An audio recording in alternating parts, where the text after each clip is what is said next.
Social media కొందరి చేతుల్లో black mailing అస్త్రంగా మారుతోంది. ఏదో పేరుతో యూట్యూబ్లో అకౌంట్ ఓపెన్ చేయడం, మర్యాద దక్కలేదనో, డబ్బులు ఇవ్వలేదనో వెంటనే కెమెరా తీసి అవినీతి, అన్యాయం అంటూ అడ్డు అదుపు లేకుండా విషం చిమ్ముతున్నారు. లేని ఉన్నట్టు, ఉన్నవి లేనట్లు సృష్టించి అందరినీ ఆందోళనకు గురి చేస్తున్నారు. నిజానిజాలు తెలుసుకోకుండా ఇష్టానుసారంగా వ్యవహరిస్తున్నారు. చివరికి కోట్లాది మంది ఆరాధించే దైవాన్ని, పవిత్రమైన ప్రసాదాన్ని కూడా వివాదాల్లోకి లాగుతూ భక్తుల మనోభావాలను గాయపరుస్తోంది. ఇంతకీ ఎక్కడ జరిగింది ఈ వివాదం? స్వామివారినే వివాదాల్లోకి లాగిన వాళ్ళెవరు?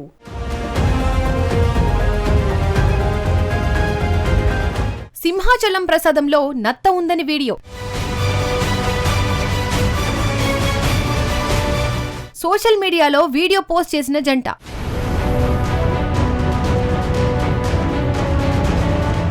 ఆ ఇద్దరిపై కేసు నమోదు చేసిన పోలీసులు. ప్రముఖ దేవస్థానాల వద్ద కొంతమంది చేస్తున్న అతి విమర్శలకు తావిస్తోంది. మొన్న ఆ మధ్యన శ్రీశైలం ఆలయ సమీపంలో ఓ మహిళ పాటకు డాన్స్ చేస్తూ సోషల్ మీడియాలో రీల్స్ పెట్టింది. దీనిపై విమర్శలు వచ్చాయి. ఆలయ వర్గాలు స్పందించాయి. పోలీస్ కేసుకు సిద్ధమవుతుండగా సదరు మహిళ క్షమాపణలు చెప్పడంతో వివాదం ముగిసింది. అయితే ఇప్పుడు సింహాచలం అప్పన్న ఆలయ పులిహోరలో నత్త వచ్చిందని ఓ జంట తీసిన సెల్ఫీ వీడియో సోషల్ మీడియాలో వైరల్ అయింది. అయితే ఉద్దేశపూర్వకంగా ఆరోపణలు చేశారని గోపాలపట్నం పోలీసులకు ఆలయ అధికారులు ఫిర్యాదు చేశారు. దీనిపై కేసు నమోదు చేసిన పోలీసులు విచారణను మొదలుపెట్టారు. ప్రముఖ పుణ్యక్షేత్రం సింహాచలం అప్పన్న ఆలయంలో పులిహోర ప్రసాదంలో నత్త అవశేషాలు కలకలం రేపుతోంది. 29వ తేదీన స్వామివారిని దర్శించుకున్న ఓ దంపతులు కొనుగోలు చేసిన పులిహోర ప్రసాదంలో అపరిశుభ్రత ఉందంటూ ఆరోపణలు చేయడంతో ఈ ఘటన వెలుగు చూసింది. స్వామి పులిహోర ప్రసాదంలో నత్త వచ్చిందని సోషల్ మీడియాలో గాజువాక భక్తులు పోస్ట్ చేశారు. ప్రసాదంలో నత్త ఉన్నట్లుగా భావించిన దంపతులు వెంటనే ఫోటోలు, వీడియోలు తీసి భద్రపరిచారు. అనంతరం ప్రసాదం కౌంటర్ వద్దకు వెళ్లి ప్రశ్నించగా అక్కడి సిబ్బంది సరైన స్పందన ఇవ్వలేదని వారు ఆరోపిస్తున్నారు. నత్త ఉన్న ప్రసాదం ప్యాకెట్ ను తీసుకుని మరో ప్యాకెట్ ఇచ్చి వెళ్లిపోవాలని మాత్రమే చెప్పారని, తాము ఎదుర్కొన్న పరిస్థితి పట్ల తీవ్ర ఆవేదన వ్యక్తం చేశారు. దీంతో ఆ వీడియో కాస్త వైరల్ గా మారి తీవ్ర దుమారం రేగింది. ఫిర్యాదు చేస్తే పట్టించుకోలేదని, అందువల్లే సోషల్ మీడియాలో వీడియో పోస్ట్ చేశామని తెలిపారు. ఈ ఘటనపై దేవాదాయ శాఖ సీరియస్ అయింది. తక్షణమే విచారణ జరిపి నిజానిజాలపై నివేదిక ఇవ్వాలని అధికారులను ఆదేశించింది. పులిహోర ప్రసాదంలో నత్త ఉండడం ఆరోపణలు మాత్రమేనని ఈవో సుజాత తెలిపారు. ఘటనపై పూర్తి విచారణ జరిపి నివేదిక అందజేస్తామని ఆమె వెల్లడించారు. ఈ వివాదంపై భీమిలి ఎమ్మెల్యే గంట శ్రీనివాసరావు స్పందించారు. పులిహోర ప్రసాదంలో నత్త అంశంపై ఆలయ ఈవోను వివరణ కోరినట్లు ఆయన తెలిపారు. ఈవో ఇచ్చిన వివరాల ప్రకారం ఆ దంపతులు యూట్యూబర్లు అని, ప్రసాదం కౌంటర్ వద్ద సరైన స్పందన రాలేదన్న కారణంతో కావాలనే ఈ వ్యవహారం చేశారన్న ఆరోపణ ఉంది. సిబ్బందితో వాగ్వాదం జరిగిన తర్వాత తాను ఇలా చేస్తానంటూ వార్నింగ్ ఇచ్చి ఆపై ప్రసాదంలో నత్త అవశేషాలు పెట్టి వీడియో తీసినట్లు ఈవో తెలిపారని ఎమ్మెల్యే అన్నారు. దాని కండిషన్ వేరే దాన్ని అంత అయిపోయినాక ప్రసాదంలో తెచ్చి పెడితే ఒకలాగా ఉంటుంది. సరే, ఇటన్నిటికంటే ప్రధానంగా అతనితో మాట్లాడిన తర్వాత వాళ్ళు ఎందుకు అట్లా చేశావంటే, అతను చెప్పిన సమాధానం ఏంటంటే, నేను ప్రసాదం కౌంటర్ దగ్గర నాకు మీ వాళ్ళ ట్రీట్మెంట్, వాళ్ళ యాటిట్యూడ్, అప్రోచ్ నాకు నచ్చలేదు, వాళ్ళకి రెస్పెక్ట్ ఇవ్వలేదు కాబట్టి నేను చేశాను. అంటే ఇట్లా మీరు అన్నట్టే ఈరోజు ఒక పర్వదినం, ముక్కోట ఏకాదశి, వేలాది భక్తులు వస్తా ఉన్నారు, ఈ సమయంలో ఇట్లా చేస్తే తప్పు కదా అని అడిగితే, అందుకే కదా నేను డిలీట్ చేశాను, దాన్ని నేను తీసేశాను, కాబట్టి ఇంకా అది లేదు, నేను ఈరోజు దర్శనానికి వస్తాను, నాకు జాతకం చూసుకోవడానికి కూడా మళ్ళీ చెప్పాడంట. మళ్ళీ ఆయన వాళ్ళతో వస్తారని చూసారు వాళ్ళు, ఆయన రాలేదు. వస్తే నేను చెప్పాను, నిజంగా కానీ తప్పు అయ్యి ఆయన కావాలంటే చేస్తే పోలీస్ కంప్లైంట్ ఇవ్వండి, ఇటువంటి భవిష్యత్తులో జరగకుండా యాక్షన్ తీసుకోవాలని కూడా చెప్పాను. ఈవో వివరణలో మరో కీలక అంశాన్ని కూడా ప్రస్తావించారు. నిజంగా ప్రసాదం తయారీ సమయంలో నత్త ఉంటే అది వేరే స్థితిలో కనిపిస్తుందని, ప్రసాదం పూర్తయ్యాక బయట నుంచి ఉంచితే వేరేలా ఉంటుందని వివరించినట్లు తెలిపారు. ఈ ఘటనపై యూట్యూబర్ ను ప్రశ్నించగా ప్రసాదం కౌంటర్ వద్ద తనను సరిగ్గా పట్టించుకోలేదన్న కోపంతోనే వీడియో చేశానని అతను చెప్పినట్లు ఈవో వెల్లడించారు. అంతేకాదు, వీడియోను డిలీట్ చేశానని, ముక్కోటి ఏకాదశి దర్శనానికి కూడా వస్తానని, తనను జాగ్రత్తగా చూసుకోవాలని కూడా యూట్యూబర్ చెప్పినట్లు ఈవో వివరించారు. అయితే ఎమ్మెల్యే గంటా శ్రీనివాసరావు ఈ విషయాన్ని చాలా సీరియస్ గా తీసుకున్నారు. యూట్యూబర్ కావాలనే ఇలా చేసి ఉంటే పోలీసులకు ఫిర్యాదు చేయాలని ఈవోకు సూచించారు. అదే సమయంలో నిజంగా ప్రసాదంలో పొరపాటు జరిగి ఉంటే భవిష్యత్తులో ఇలాంటి ఘటనలు జరగకుండా కఠిన చర్యలు తీసుకోవాలని స్పష్టం చేశారు.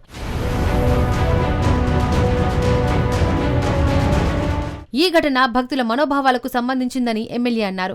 సింహాచలం వంటి ప్రసిద్ధ ఆలయాల్లో ప్రసాదం విషయంలో అత్యంత జాగ్రత్త అవసరమని, చిన్న నిర్లక్ష్యం కూడా పెద్ద వివాదాలకు దారితీస్తుందని ఆయన వ్యాఖ్యానించారు. మరోవైపు సోషల్ మీడియా ద్వారా తప్పుడు ప్రచారం జరిగితే ఆలయ ప్రతిష్ట దెబ్బతింటుందని అధికారులు ఆందోళన వ్యక్తం చేస్తున్నారు. సెల్ఫీ వీడియో తీసి వైరల్ చేసిన వ్యక్తులపై గోపాలపట్నం పోలీస్ స్టేషన్లో ఫిర్యాదు చేశారు. ఉద్దేశపూర్వకంగా ఆ జంట ఆరోపణలు చేసిందని తెలిపారు. దీనిపై వారు కేసు నమోదు చేశారు. మరోవైపు నత్త ఘటనపై వైసీపీ ఆగ్రహం వ్యక్తం చేశారు. భక్తుల మనోభావాలను ప్రభుత్వం దెబ్బతీస్తోందని ఆ పార్టీ నేతలు విమర్శించారు. కూటమి ప్రభుత్వం దేవస్థానం అధికారులపై చర్యలు తీసుకోకుండా భక్తులపై కక్ష సాధింపు చర్యలకు దిగింది. ప్రసాదంపై నత్త వచ్చిందని చెప్పిన భక్తులపైకే తిరిగి పోలీసులు కేసు నమోదు చేశారని మండిపడ్డారు. అయితే ప్రసాదం విషయంలో నిర్లక్ష్యంగా వ్యవహరించిన అధికారులపై చర్యలు తీసుకోకుండా, విచారణ చేపట్టకుండా భక్తులపై కేసు పెట్టడంపై నెటిజన్లు ఆగ్రహం వ్యక్తం చేస్తున్నారు. అప్పన్న పులిహోర ప్రసాదానికి ఎంతో ప్రాముఖ్యత ఉందని, దాని విషయంలో కూడా అజాగ్రత్తగా ఉండడం దారుణమని ఫైర్ అయ్యారు. నిన్న కాక మొన్న ఉత్తరాంధ్ర ఇలవేల్పు, ఉత్తరాంధ్రేక కాదు, ఈ దక్షిణ భారతదేశంలోనే మన తిరుమల తిరుపతి దేవస్థానం వెంకటేశ్వర స్వామి ఎంత పవిత్రమైన దేవాలయమో, ఎంత ప్రసిద్ధి చెందిన దేవాలయమో, అదేవిధంగా విశాఖపట్నంలో వెలిసి ఉన్న శ్రీ వరాహ లక్ష్మీ నరసింహస్వామి దేవాలయానికి కూడా అంతే ప్రాముఖ్యత, అంతే విశిష్టత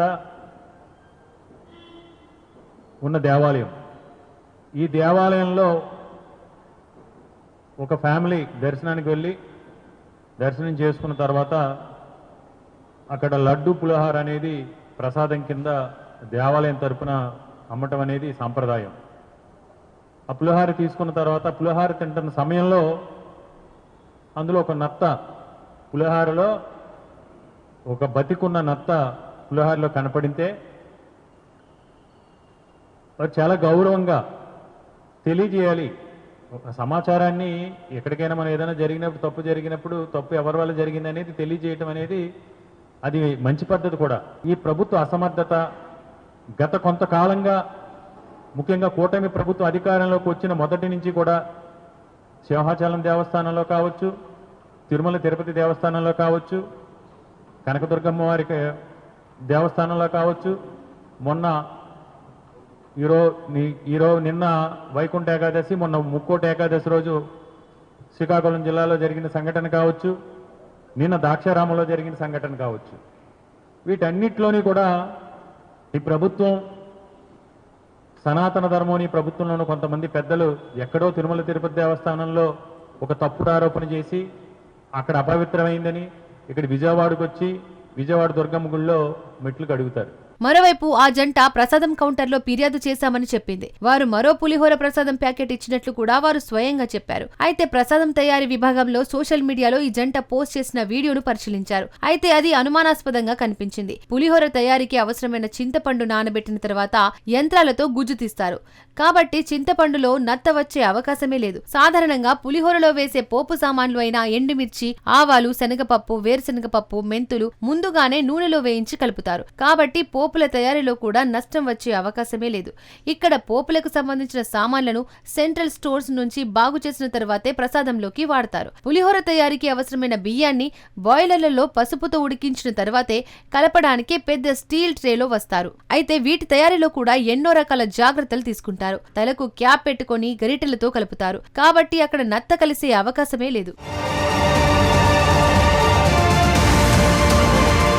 ఇక భద్రాచలంలో కూడా ఇదే తరహా అరాచకం సాగింది. శ్రీ సీతారామచంద్ర స్వామి వారి దేవస్థానం లడ్డు ప్రసాదంలో బతికి ఉన్న పురుగులు ఉన్నట్లుగా కొందరు ఉద్దేశపూర్వకంగా సోషల్ మీడియాలో ప్రచారం చేయడంతో రామాలయం అధికారులు పోలీస్ స్టేషన్లో ఫిర్యాదు చేశారు. ప్రతిరోజు ప్రసాదం తయారు చేస్తున్నామని, లడ్డు నిల్వలేనప్పుడు పురుగులు ఎలా వస్తాయని ఈవో దామోదర్ రావు పేర్కొన్నారు.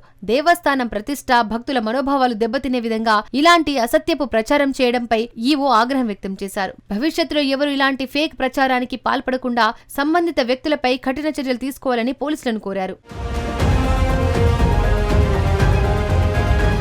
ప్రసాదం పవిత్రతను దెబ్బతీసేలా ప్రవర్తించడం క్షమించరాని నేరం. కేవలం వ్యక్తిగత కోపంతో ఇలాంటి పనులు చేసే వారిపై కఠిన చర్యలు తీసుకోవాలని భక్తులు డిమాండ్ చేస్తున్నారు. వీడియో డిలీట్ చేశారని వదిలేస్తే రేపు మరో ఆలయంపై, మరో పవిత్రమైన అంశంపై ఇలాంటి దాడులు జరిగే అవకాశం ఉందని భక్తులు ఆందోళన వ్యక్తం చేస్తున్నారు.